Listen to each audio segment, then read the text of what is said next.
Mahal, kumain ka na. Inihanda ko na ang almusal mo. Kailan mo ba ako balak sabayang kumain? Malungkot ang tinig na wika ni Flora. Matalim siyang tiningnan ni Jack. Huwag kang magpanggap na mabuting asawa kita. Dahil hindi, isa kang hangal at tatanga-tanga. Dapat pala hindi na lang kita pinakasalan. Kung alam ko lang natanga ka, matagal na kitang hiniwalayan. Kupal, umalis ka nga sa harapan ko. Sampalin ko pa iyang nakakabwisit mong pagmumukha. Padabog na naglakad ang kanyang asawang si Jack palabas ng kanilang bahay. Simula nang makunan siya, naging ganoon na lang ang trato sa kanya ni Jack. Mahal nila ang isa't isa nung una, ngunit naglahong bigla ang pagmamahal sa kanya ni Jack dahil sa nangyari. Kasalanan niya kung bakit nawala ang kanilang anak. Inakala niyang may babae ang kanyang asawa, kaya sinundan niya ito hanggang sa madisgrasya siya at makunan. Galit na galit sa kanya si Jack.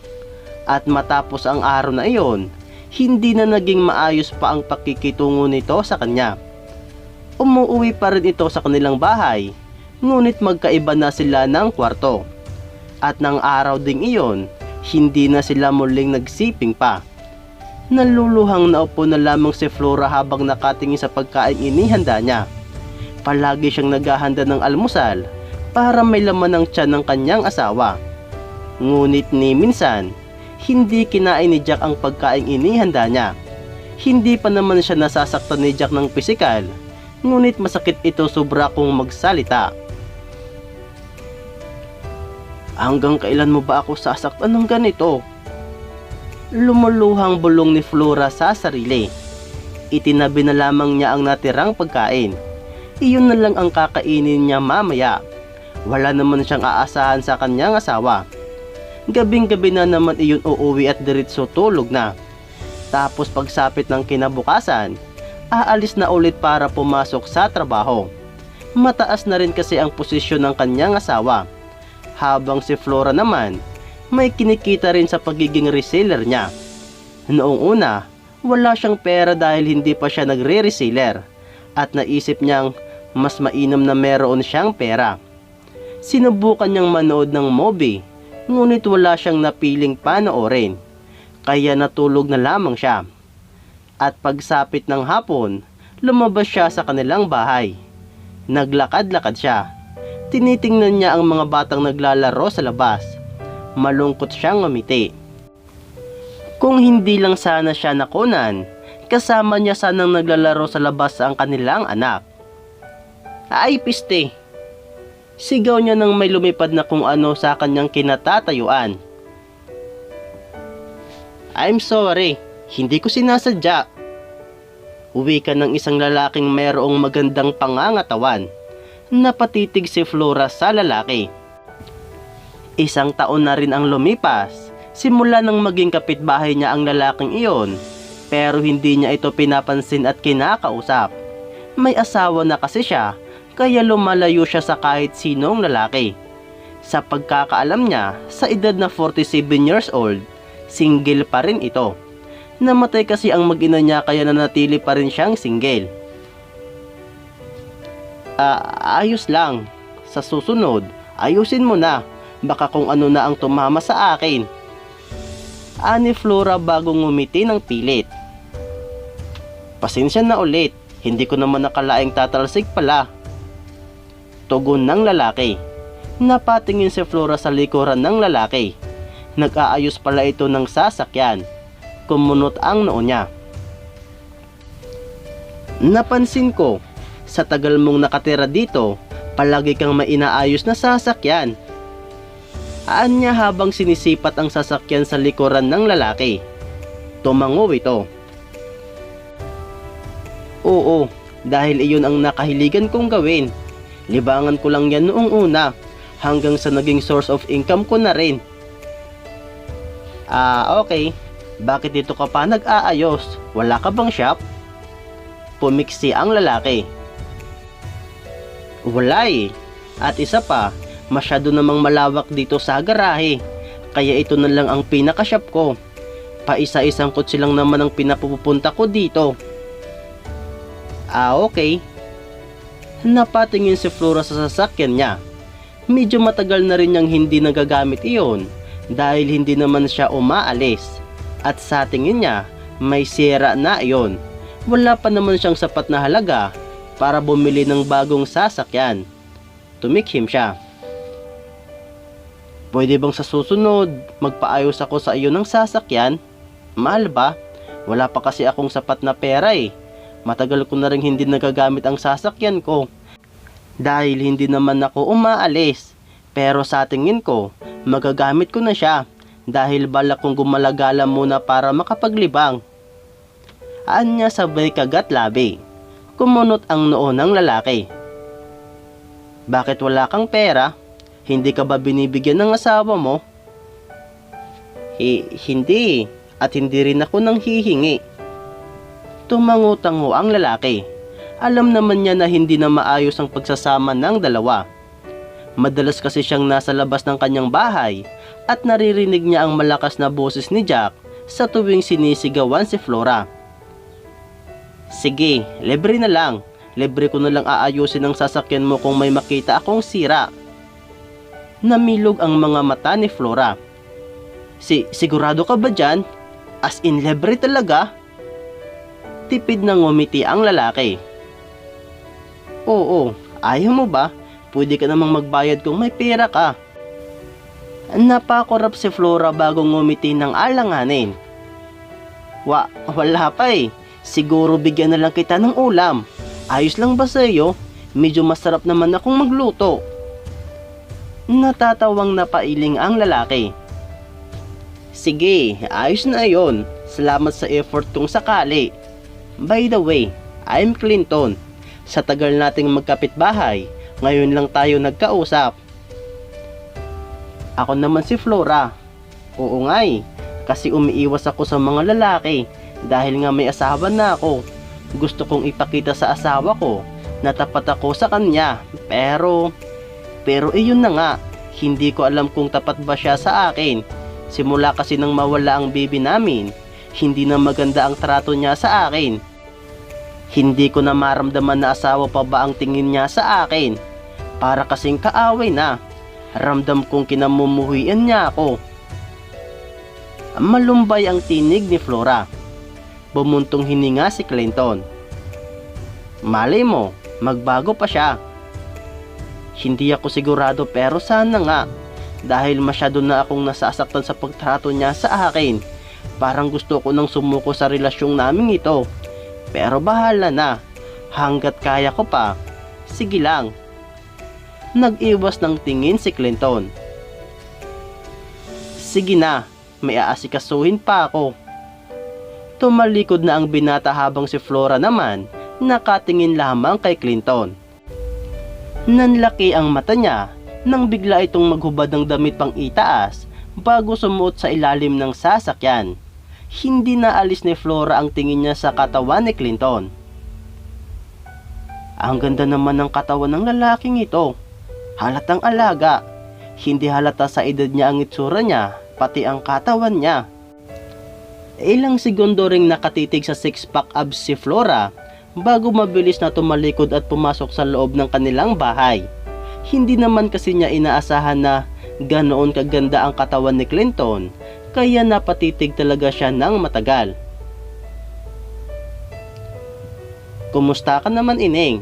Sa tagal kong nakatira dito, pati na rin ang pagiging tsismosa ko, ni minsan, hindi ko nakita ang asawa mong nilabas ka at madalas na naririnig kong sinisigawan ka niya. Bakit ganyan ang asawa mo, Ineng?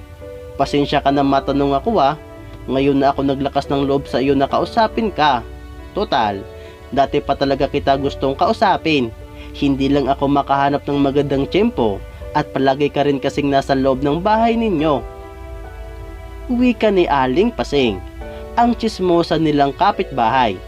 Katapat lang ng bahay nila ang bahay nila Aling Pasing at kilala siyang tsismosa doon. Tila isa siyang human CCTV sa subdivision na iyon. Tipid nang ngumiti si Flora. Hindi naman po siya ganyan noon. Nagbago lang siya sa akin simula nang mawala ang baby namin at kasalanan ko po iyon. Halos pabulong niyang sabi.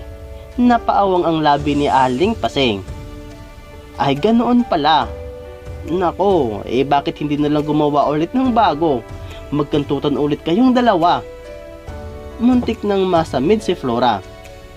Grabe naman ang bunganga niyo, Aling Paseng. Alanganing ngumiti ang Ali. Pasensya ka na, pero bakit hindi na lang kayo gumawa ulit? Hindi mo naman ginusto na nawala ang anak ninyo eh. Madalas ko siyang nakikitang gabing-gabi na akong umuwi. Hay nako Flora, ang mga ganyang galawan ng lalaki, may ibig sabihin na iyan.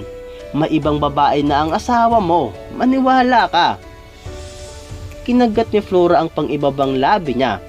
Iniisip pa lang niyang maiba na nga talaga ang kanyang asawa. Parang pinipiga na ang kanyang puso. Huwag kang magpakatanga sa kanya kung ayaw na niya sa iyo. Ikaw lang din ang kawawa. Makipaghiwalay ka na. Mag-anal na kayo. Kaysa naman nabubugbog ang isipan mo. Noong unang dating nyo dito, ang fresh mo pang tingnan. Pero ngayon, haggard ka na masyado. Bata ka pa, 'di ba? Ilang taon ka na nga ulit? 25 po. Lumaki ang mata ni Aling Paseng. O 'di ba? Ang bata mo pa nga. Dinaig ka pa ni Manong Clinton. Iyong kapitbahay mong gwapo at matipuno ang katawan. Alam mo bang 47 na ang lalaking iyon? Malapit nang mag-50. Pero tingnan mo naman ang itsura. Parang nasa edad 30 lang. Ano kaya ang sikreto niya? Gusto ko tuloy malaman kung ano ang skincare niya eh. Napatingin si Flora sa bahay ng lalaki.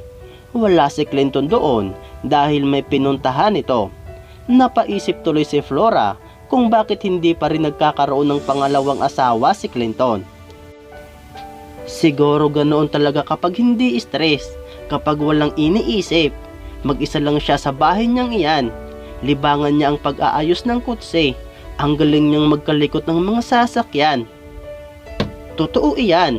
Kaya nga yung mga babaeng nagkakagusto sa kanya, kadalasan mga dalaga pa eh. Gustong ipakalikot na rin kay Manong ang mga puday nila. Ang haharot, ang sarap purutin ng mga tinggil. Gigil na wika ni Aling Paseng. Mahinang natawa si Flora. Siguro iniisip nila na masarap magmahal ang isang maedad na lalaki. Di ba nauso na ngayon ang pagkakaroon ng relasyon ng matandang lalaki at batang babae? Kahit nga mga artista, ang tatanda ng mga asawa nila o boyfriend. Tumango-tango si Aling Paseng. Sa bagay, uso na nga iyan. Age doesn't matter sabi nga nila. Kagaya na lang sa iyo, kasing edad mo ang asawa mo, di ba? Hindi pa sawa sa pagkabinata iyan. Kaya kung kailan may asawa na, doon pa naging maluko.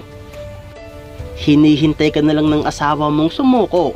Ganyan ang mga teknik ng mga lalaking gustong makipaghiwalay. Talagang itatrato ka nila ng masama para maubos ka at makipaghiwalay na sa kanila. Para kapag may nagtanong, sila ang biktima, sila ang iniwan. Napaisip bigla si Flora. Ganoon nga ang trato sa kanya ni Jack. Hindi na asawa, kundi isa ng kaaway. Masakit man pero iyon ang totoo. Gusto na ba talaga ni Jack na matapos ang relasyon naming dalawa? Gusto na ba talaga niyang sukuan ko na siya? Bakit ayaw niya na lang magsimula kami?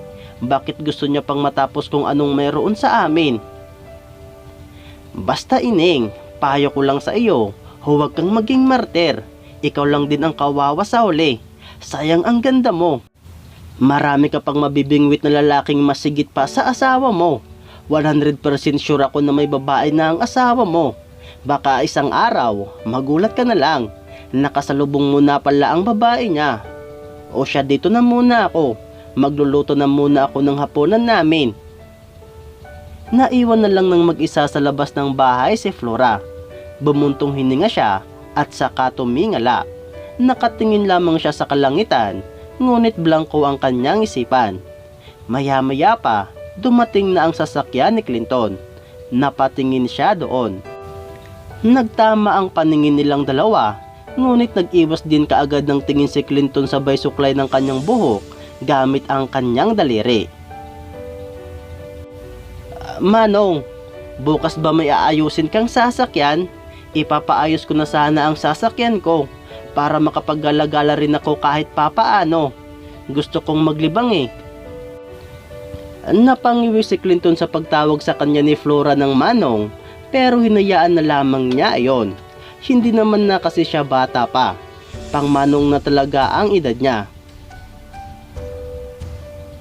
May aayusin akong isang sasakyan, pero sa tingin ko, matatapos ko rin kaagad iyon. Isusunod ko na lang ang sa iyo. Ayos lang ba sa iyo iyon? Tumango si Flora sabay ngiti. Opo manong, salamat ah. Nakakahiyaman pero wala pa talaga kasi akong pera. Tika sandali, kumain ka na ba? Nakapagluto na kasi ako ng hapunan eh. Gusto sana kitang bigyan ng niluto kong ulam. Okay sige, tamang tama. Kakain pa lang ako. Salamat. Ngumiti ng matamis si Flora. Sandali lang, ikukuha lang kita. Anya bago nagmamadaling pumasok sa loob ng kanilang bahay. Kumuha siya ng lagayan ng ulam. Katamtamang dami ang binigay niyang ulam kay Clinton. Paglabas niya ng kanilang bahay, wala na sa labas ang lalaki. Dumaritso na lang siya sa bahay nito at kumatok sa pinto. Wala naman kasing gate ang bahay ni Clinton. Ganoon din ang bahay ni na Flora. Wala silang gate at ang tanging bakod nila ay mga halaman. Manong! Manong! Manong Clinton! Nandito na po ako. Dala ko po ang ulam para sa iyo. Sigaw niya mula sa labas ng pinto. Ilang sandali pa, bumukas ang pinto at tumambad sa kanya ang basang buhok hanggang dibdib na basa ni Clinton. Napatitig siya sa six-packs abs nito at napukulang mata sa umbok sa pagitan ng hita nito. Makailang ulit siyang lumunok ng laway bago inilipat ang tingin sa mukha ni Clinton at sa kapilit ng ngumiti. Ito na ay yung niluto kong ulam. Pasensya ka na kung ito lang ang offer ko sa libre mong pag-ayos ng sasakyan ko. Nauutal niyang sabi bago kumagat labi. Kinuha naman ni Clinton ang inabot niyang paper bag. Salamat sa ulam na ito. Huwag ka nang mahiya pa. Ako naman ang nag-offer sa iyo ng libre. Hindi ka naman namilit sa akin na ilibre iyon. O siya, kakain na muna ako. Salamat ulit. Sige, walang anuman. Anya at humabol pa ng tingin sa katawan ni Clinton bago nito isinara ang pinto. Mabagal siyang naglalakad pabalik sa kanilang bahay habang iniisip ang basang buhok ni Clinton pati na ang dibdib nito. Napailing-iling siya sabay batok sa sarili. Ano ba naman itong si Manong? Pang model lang dating. Ibang klase ang itsura niya kanina. Partida, malapit na siyang mag-50 pero iyong lakas ng dating niya at postura, ibang klase. Dinaig pa ang ibang lalaki. Nakakapaglaway.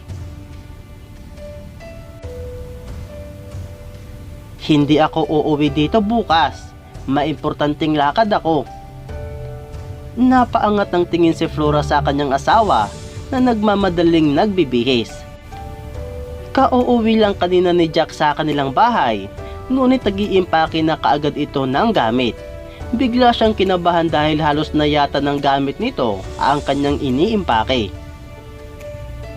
Bakit hindi ka uuwi? Saan ba ang punta mo? Mahalaga ba masyado iyon para hindi makauwi dito sa bahay? Matalim siyang tiningnan ni Jack. Ang drama naman ng buhay mo. Halos 2 taon na akong ganito sa iyo. Ngayon ka pa nagdrama ng ganyan? At ano bang pakialam mo kung ayaw kong umuwi dito? Tandaan mo, isa kang tatanga-tangang babae. Nang dahil sa katangahan mo, nawala ang anak natin. Alam mo bang matagal ko nang gustong magkaanak? At talagang kailangan ko ng magkaanak. Nanginginig ang labi ni Flora dahil naiiyak na siya. Gusto mong magkaanak dahil may makukuha kang mana sa lula mo? Natigil si Jack pero ngumisi rin siya. Oo, iyon ang totoo. Pero dahil sa katangahan mo, naunahan pa ako ng pinsan ko. At ngayon ano? Wala akong napala. Sa bagay, hindi ko rin kailangan ng anak at hindi na kita gagalawin pa dahil nandidiri ako sa iyo. Tuluyang umagos ang luha ni Flora. Bakit ka nandidiri sa akin? Ni minsan, hindi ako nakipag-usap sa kahit sinong lalaki. Lumalayo ako sa kanila. Basta, nandidiri ako sa iyo. Sumuko ka na, Flora. Sukuan mo na ang relasyon nating ito. Ikaw ang gusto kong sumuko. Ikaw ang gusto kong makipaghiwalay sa akin. Dahil kung ako ang gagawa ng bagay na iyon, ako ang magiging masama. Kaya gusto kong ikaw na ang gumawa. Total, ikaw naman ang nagsimula ng kamalasan sa buhay ko. Gumagawa lang ako ng paraan para hindi ako lalong kainin ng kamalasan sa buhay. Kaya huwag mo akong pakikialaman sa mga gusto kong gawin at hindi rin kita pakikialamanan. Kahit manlalaki ka pa dyan, kahit magpakantot ka pa sa kung sino-sinong lalaki dyan, wala akong pakialam. Mas maigi nga para lalo akong mandiri sa iyo. Padabog na naglakad palabas ng kwartong iyon si Jack. Humagulgol ng malakas si Flora. Masakit pa rin sa kanya na marinig ang mga ganoong klaseng salita sa kanyang asawa, kahit na palagi naman siyang nakakatanggap ng masakit na salita kay Jack. Ngunit kahit nasasaktan na siya, ayaw niya pa ring sumuko. Napapadasal pa rin siya na magkakaayos pa rin silang dalawa ng kanyang asawa, kahit na parang malabo na iyong mangyari. Sumilip sa bintana si Flora. Sinundan na lamang niya ng tingin ng papalayong sasakyan ni Jack. Kinagat niya ang pangibabangan niyang labi upang hindi na siya umiyak pa ng malakas. Naaawa siya sa kanyang sarili. At sa kabilang banda, sinisisi niya rin ang kanyang sarili sa katangahan niyang nagawa. Kagigising mo lang? Tanong sa kanya ni Aling Pasing nang tumambay siya sa labas ng kanilang bahay. 4:00 na ng hapon. Marami nang naglalakad-lakad sa labas at naglalarong mga bata dahil wala nang araw. Bumuntong hininga si Flora bago tumingin sa babae. Oo, kagigising ko lang kanina. Mahinang osal niya. Tumikhim si Aling Pasing. Namumugto ang mga mata mo, halatang umiyak ka na naman. Bakit hindi mo pa iwan ng asawa mo kung puro pasakit lang ang dinudulot sa iyo? Hindi ka nga niya sinasaktan ng pisikal, pero ang damdamin mo naman ang sinasaktan niya. Nakakabaliw kaya ang ganyan? Hindi naman po ganun kadaling iwan na lang basta-basta ang asawa ko. At isa pa, mahal ang magpaanal. Wala pa akong sapat na pera para gawin iyon. At kung gagawin ko man iyon, gusto kong iyong sigurado na ako. Iyong buo na ang desisyon ko at hindi na ako iiyak pa para magsisi sa naging desisyon ko. Kumamot si Aling Pasing sa kanyang ulo bago tinuon ang tingin sa mga batang naglalaro. Ganoon na rin ang ginawa ni Flora. Ayoko na nga lang magsalita. Wala kasi ako sa posisyon mo kaya hindi ko alam ang nararamdaman mo. Iyong asawa ko kasi mahal na mahal ako kahit na ganito ako. Tsismosa at bungangira. Sinuwerte ako sa asawa ko eh. Masipag at maasikaso. Tingnan mo ako, madalas na laging nasa labas. Nakikipagtsismesan pero hindi nagagalit ang asawa ko. Hindi ko naman inaabuso ang kabaitan niya. Kumikilos ako sa bahay syempre. Ang gusto ko lang sabihin, ang swerte ko sa asawa ko. Mapait nang humiti si Flora. Sana lahat ng asawa ganyan. Ako kasi ay minhalas. Pinandidirian na ako ng asawa ko kahit na hindi naman ako ng lalaki. At siya pa mismo ang nagsasabi naman lalaki ako, na ako na raw ang sumuko sa relasyon namin. Sabi ko naman sa iyo, iyan ang gusto niya. Ikaw ang makipaghiwalay para siya ang magiging biktima sa huli. Kaya gawin mo ang sinasabi niya, manlalaki ka. Total, wala naman na siyang pakialam sa iyo dahil mayroon na siyang iba. Gumanti ka, hindi iyong iyak ka lang ng iyak dyan. Huwag kang maging talunan na Flora. Huwag mong ipakita na mahina ka. Humugot ng malalim na paghinga si Flora bago tumingala. Sa isip-isip niya, sana ganoon lang kadali na humanap ng iba, lalo pat hindi naman siya malanding babae. Sumapit na ang gabi. Hindi makatulog si Flora kaya naisipan niyang lumabas muna ng kanilang bahay. Magulo ang isipan niya. Iniisip niya kung nasaan na ba ang asawa niya, kung sino ang kasama nito at kung ano ang ginagawa niya. At nasasaktan niya sa tuwing maiisip niya na hindi naman ganoon sa kanya si Jack.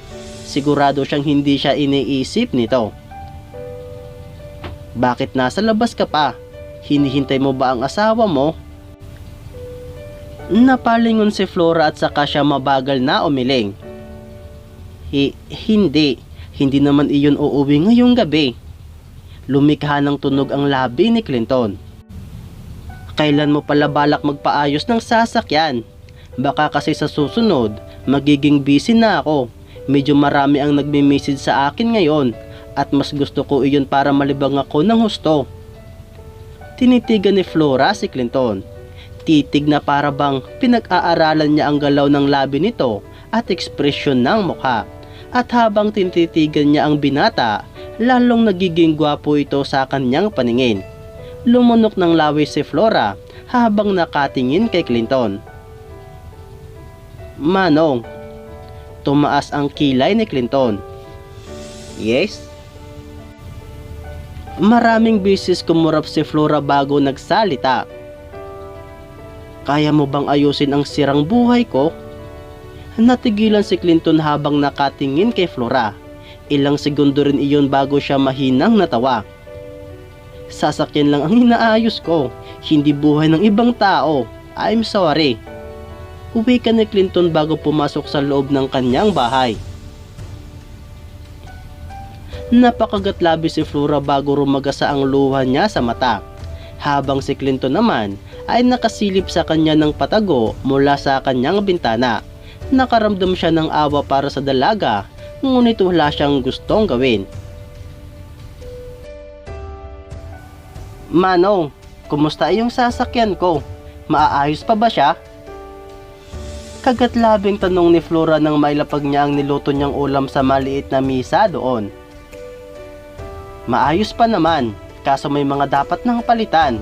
May mga kinalawang na at nabulok na parts ng sasakyan mo. Mukhang matagal mo na nga itong hindi nagagamit. Tugon ni Clinton habang kinukuliting-ting ang sasakyan ni Flora. Napakagatlabi si Flora sabay kamot sa kanyang ulo. Ang sasakyan pa naman niyang iyon ay ang unang pinagkagastusan niya noong dalaga pa siya. Iyon ang naging sasakyan niya noong nagtatrabaho pa siya. Tumigil lamang siya sa pagtatrabaho nung nag-asawa na siya. At isa pa, hindi niya rin kasi nabili iyon ng brand nyo, pero maayos naman ito noong ginagamit niya. Kumbaga sa pagkain, panis na ang gasolina sa tagal mong hindi ginamit. Bakit kasi napabayaan mo ito? Kahit sana inikot-ikot mo ito dito. Ang mahalaga, napapaandar ang makina. Mukhang kinagat na rin ng daga ang wirings. Dagdag pang sabi ni Clinton. Napangiwi si Flora. May sasakyan din naman kasi ang asawa niyang si Jack. At noong okay pa ang pagsasama nila, palagi silang lumalabas at sasakyan ni Jack ang gamit. Kaya hindi na napapansin ang sasakyan niya. At isa pa, wala rin namang ibang pinupuntahan si Flora noon dahil nakafocus lang siya sa kanyang asawa. Binuhos niya ang buong atensyon niya sa kanyang asawang si Jack at tumistansya pa nga siya sa kanyang mga kaibigan. Wala masyado akong nag-focus sa asawa ko. Siya kasi ang unang lalaking minahal ko, ang naging una ko sa lahat. Kung pinalawa ko lang sana ang isipan ko noon at nagtiwala ako sa kanya, hindi sana mawawala sa amin ang anak namin. Hindi ko lubos akalain na sobrang mahalaga pala sa kanya ang magkaroon ng anak. Tumigil si Clinton sa kanyang ginagawa. Kung mahalaga pala sa kanya, bakit hindi na lang kayo gumawa ulit? Madali lang namang gumawa ng bata kung tutuusin. Parang iyan na lang ang exercise at banding nyo sa kama bilang mag-asawa. Yumuko si Flora bago pinagsaklop ang kanyang kamay. Ayaw na niya Hindi ko alam kung bakit. Tama ka naman, madaling gumawa ng bata. Ayos nga lang sa akin kung bugbugin niya ako sa kama. Patawarin, pagulungin o kahit anong posisyon pa basta makabuo kami, pero ayaw niya talaga. Ayaw na niya sa tahong ko. Seryosong sabi niya. Natatawang napailing si Clinton. Loko ka rin, pero bakit naman ayaw na niya? Hindi ka naman siguro nagloko, di ba? Syempre hindi. Bakit naman ako magluloko? Kontento na ako sa asawa ko. Ni minsan nga hindi ako lumabas ng bahay na ito para makipag-usap sa lalaki. Talagang babae lang ang kinakausap ko para maipakita ko sa kanya na siya lang ang lalaking mahal ko. Niliyuan ko rin ang mga kaibigan kong lalaki pero wala. Nagbago na talaga siya. At ramdam kong hindi na talaga niya ako mahal. Pumiyok si Flora matapos niyang sabihin ang huling katagang iyon. Napalunok ng laway si Clinton nang tingnan niya si Flora. Bumugo siya ng hangin bago tumigil muna sa kanyang ginagawa. Naghugas siya ng kamay at saka nagtungo sa kusina upang magsandok ng kanin. Kumain ka na ba? Sabay na lang tayong kumain dito. Napaangat ng tingin si Flora bago tipid na ngumiti. Salamat ah. Ngayon na lang ulit ako kakain ng may kasabay. Ang tagal na rin noong huli naming kumain ng sabay ng asawa ko. Kahit sa pagkain, ayaw na niya akong sabayan. Napakalaki talaga ng naging kasalanan ko sa kanya. Kaya husto ang galit niya sa akin. Nanginginig ang boses niyang sabi. Hayaan mo na muna ang asawa mo. Isipin mo na muna ang sarili mo. Halata sa mukha mo na stress ka eh. Hayaan mo siya kung ayaw na talaga niyang magkaayos kayo. Kung ako sa iyo, magsimula ka ng mag-move on, paunti-unti. Alam kong hindi madali pero base sa nakikita ko at kwento mo, mukhang malabo nang bumalik ang dati mong asawa. At hindi naman sa nakikialam, pero kapag ganyan na ang isang lalaki, may bago na yan. Kaya huwag ka nang magulat. Kinagat ni Flora ang pang-ibaba niyang labi upang pigilang maluwa. Ayaw niyang umiyak. Napapagod na ang mata niyang umiyak. Palagi na lang kasi siyang umiiyak sa tuwing nalulungkot siya. Sa tuwing mag-isa siya sa kama. Naaalala niya ang masasayang gabi nilang dalawa ni Jack. Wala ka ba talagang kilalang marunong mag-ayos ng buhay? Gusto kong maglibang. Gusto kong maibaling ang atensyon ko sa ibang bagay para hindi ako nagiging ganito. Iyong nalulungkot ng sobra at napapaiyak na lang. Sinabihan niya akong manlalaki para maibaling ko ang atensyon ko sa iba pero hindi ko kaya. Parang dinungisan ko lang ang sarili ko noon kung sakaling mag-aanap ako ng ibang lalaki para sumaya. Tuluyan nang bumuhos ang luha ni Flora. Habang si Clinton naman ay napakagatlabi na lang sabay iwas ng tingin. Hindi niya gustong makakita ng babaeng umiiyak. Naaalala lang niya ang asawa niya dahil mababaw ang luha nito. Kaunting salita lang na masasaktan siya, maiiyak na siya. At palaging pinatatahan ni Clinton ang yumaon niyang asawa. Huwag ka nang umiyak dyan. Ang pangit mong umiyak. Maganda ka sana pero ang pangit mong umiyak eh. Prangkang wika ni Clinton. Natigil tuloy ang pag-iyak ni Flora at saka tumingin sa binata. Sobra ka naman Manong. Panira ka naman ng moment eh. Kita mong nasasaktan ako kaya ako umiiyak. At saka pumapangit talaga ang mukha ko kapag umiiyak. Asik niya. Tumaas ang kilay ni Clinton. Ikaw ang panira ng moment. Imbis na kumain na lang tayo, umiiyak ka pa. Mamaya ka na umiyak dyan kapag tapos ng kumain. At isa pa, may mga babaeng maganda pa rin kahit na umiiyak. Pero ikaw, hindi. Nalulukot ng gusto ang mukha mo. Para kang palakang umiiyak. Nanliit ang mata ni Flora at saka humalukip-kip. Habang si Clinton ay nagkibit balikat lamang. Ano? Sasabay ka bang kumain? Kumuha ka ng ulam mo sa bahay nyo dahil sa akin itong ulam na bigay mo. At saka kumuha ka rin ng sarili mong kanin dahil sakto lang ang sinaing ko. Napaawang ang labi ni Flora sabay iling. Ibang klase ka rin Manong. Tika sandali hintayin mo ako. Kukuha lang ako ng sarili kong pagkain. Buliyaw niya bago patakbong nagtungo sa loob ng kanilang bahay. 3 araw na ang lumipas. Hindi pa rin umuwi ang kanyang asawa kaya labis nang nag-aalala si Flora. Panay ang message niya at call sa kanyang asawang si Jack. Ngunit ni isa, Wala itong reply at mukhang nakablock na nga ang number niya. Hindi niya makontak ang kanyang asawa at wala rin siyang makuwang sagot sa mga kaibigan nitong napagtanungan niya. Kaya labis na siyang nag-aalala. Tamad na tamad siyang bumangon sa kanyang kama nang makaramdam siya ng gutom. Katatapos niya lang umiyak kaya namumugto ang kanyang mga mata. Namumula rin ang kanyang ilong at pisngi. At habang nagluluto siya ng kanyang pagkain, muling tumulo ang butil na luha sa kanyang mata. Pisting mata ito, napakabubo, panay ang agos ng luha. Sinabi ko nang ayoko nang umiyak, pero hindi yata mapigilan ng mga mata kong ito. Ang sarap tanggalin eh.